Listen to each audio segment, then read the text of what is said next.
Welcome back to BYU Sports Nation in Studio B, your day-to-day Cougar Sports play-by-play. Jeremy Jordan in Provo, Spencer Linton in Nippert Stadium in Cincinnati, Ohio. We wanted a guest to help us with Big 12 Pick'em that served a mission in Cincinnati. There's only one man we could call. His name is Mark Durrant. You'll listen to him today on BYU Radio. Mark, BYU in Cincinnati, you've been there. You were on campus on your mission. What's it like in the Queen City? There's a lot of heathens there, for one, and so Spencer will fit right in. But no, it makes me pine for the old days to see the stadium in the background. And yeah, it was a wonderful, great people, great town. I mean, one of my favorite places in the world. So yeah. Let's talk about BYU and Wisconsin today before we get to the picks. Certainly a massive game. We don't expect Kennard Davis, TBD on Keba Keita's ability to play, given what looked like a concussion against UConn. How are you feeling about a rematch of the second-round game that was spectacular in Denver? Yeah, it was a great game. I mean, wow, it doesn't get better than that. And, it's a little weird talking about rematches anymore because the teams are so different than they were just a few months ago. And that'll be the case today. But obviously, UConn's a great program. They always seem to have big guys and talented team, great coach. And so I expect it to be quite a matchup. I'm crossing my fingers for Keba. I mean, the team's a different team without Keba, right? I mean, his physicality, his presence is remarkable. And so, that's not to say BYU would lose without Keba, but it would certainly be a different approach and other guys would have to step up. And I thought, for the most part, you had some really nice performances from guys that needed to step up in Keba's absence against UConn, and BYU had a chance in that one. So, as they always say, you just the next guy up, and these are opportunities for those guys to show what they can do and perform at a high level, and BYU will need that in some capacity today. Well, listen, Mark, Wisconsin has shot the ball incredibly well from the three-point line, and I think the question for BYU is at times they've shown maybe some inconsistency in defending the three-point line. So how does BYU, in your opinion, get better in that area and slow down Wisconsin from the three-point line where they have been so good this season? Yeah, Wisconsin's a team that, they try to punish you if you switch, and BYU switches a lot. And where I see BYU getting into trouble sometimes is on the switch, they're not quick enough to help and fill. And what I mean by that is if Wisconsin makes a pass and BYU switches, then they're late, and so they're scrambling. And it's a bad sign for BYU if you see guys running at shooters and jumping at three-point shots to try and block it. That means that you were behind. What you want to be is to be there on the catch on three-point shooters. But everyone thinks just play harder type defense, but defense is actually pretty complicated. And Kevin Young runs a complicated system. And, you talk about getting chemistry and stuff offensively early in the season. Well, there's chemistry defensively, and to know where guys are going to be and where your help's going to come from and where the rotations are. And so BYU just needs to be better at that. I don't think there's anything inherently wrong with the defense. And I think we've seen when BYU decides to really play defense, they really play defense.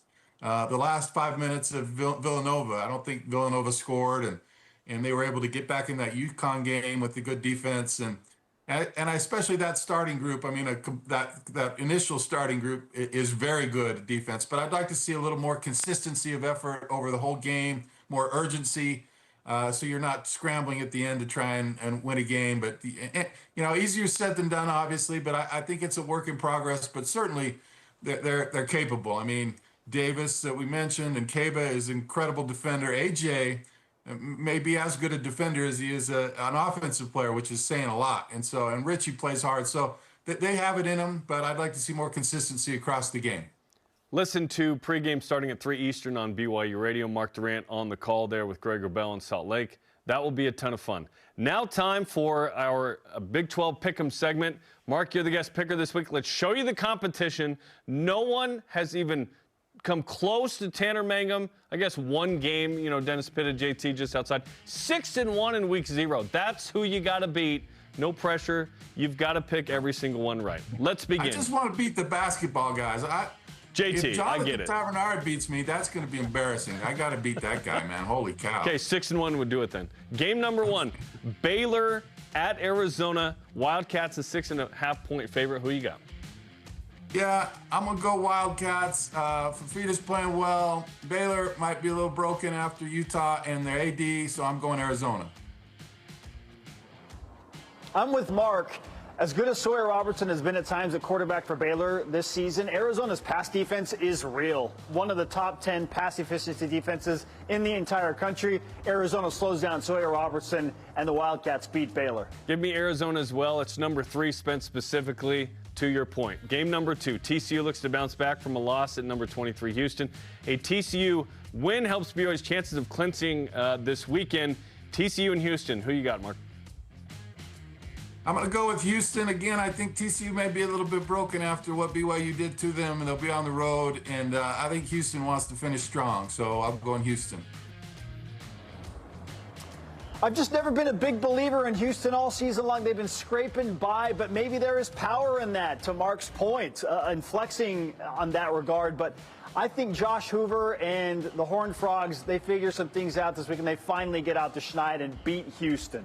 Houston's +4 in wins from last year. That's tied for the biggest improvement in the country. Give me Houston again. They're playing for a 10-win regular season. Let's go. Go Cougs. Game 3, Oklahoma State heads to UCF. Oklahoma State looking to snap a 16-game conference losing streak. Yeah, I don't think it's going to be snapped. I think, UCF's not great shakes, but again, on the road, and I just think UCF's a better team right now, and we'll pull out a victory. This is the week, boys. This is the week that Oklahoma State loses again. UCF wins. I can't do it. I just can't do it, Jerome. No, Oklahoma State stinks. They're going to lose again. Yeah. Game 4, number 25, Arizona State at Colorado. A Colorado win would really help BYU. Who you got, Mark?